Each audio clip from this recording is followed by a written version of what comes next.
So writers come here to Yes. workshop and to create. Yes. And how often does that happen? And how many times a year are you in this room doing that?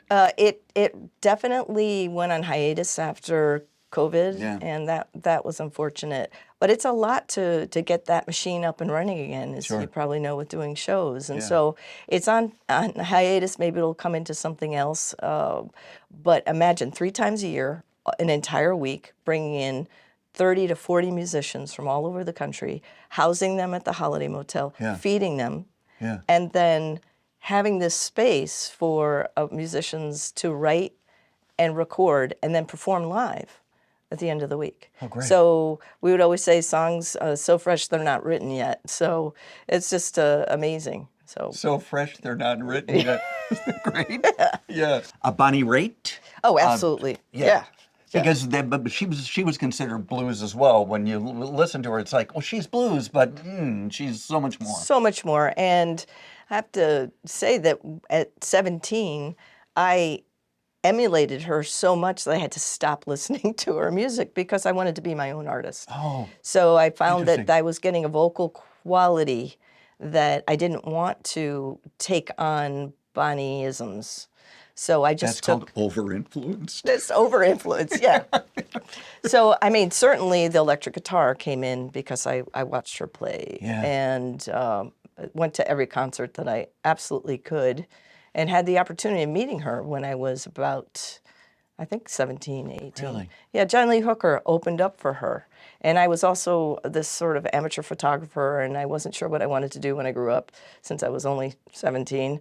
And I brought some photos that I'd taken of a previous show of Bonnie and met her sound engineer, and suddenly I was backstage. It was one of those things, like a dream come true. Yeah. Standing on the side of the stage watching Bonnie Raitt play with John Lee Hooker standing Yeah. there.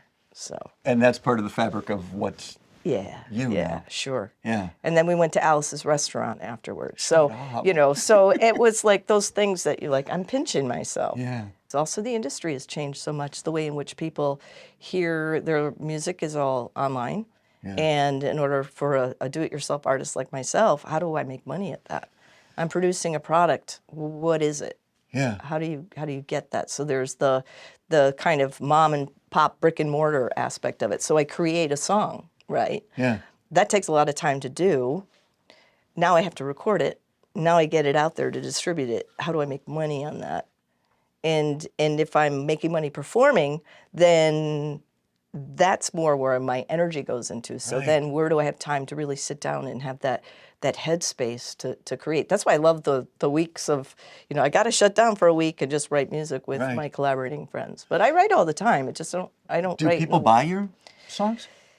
They buy them and when they come to my shows. I have vinyl and I have CDs, but most people don't even have CD players anymore. I have download cards, but I'm not on Spotify or Amazon or any of that. I used to be in the very, very beginning. Yeah, I just happen to love what I do, and I have to be a performer. So, And don't you feel lucky doing it? absolutely, absolutely, it's hard work. Sure. People don't realize that. They say, oh, it's only an hour. It's only 2 hours. And I think, well, it's actually only 12 hours.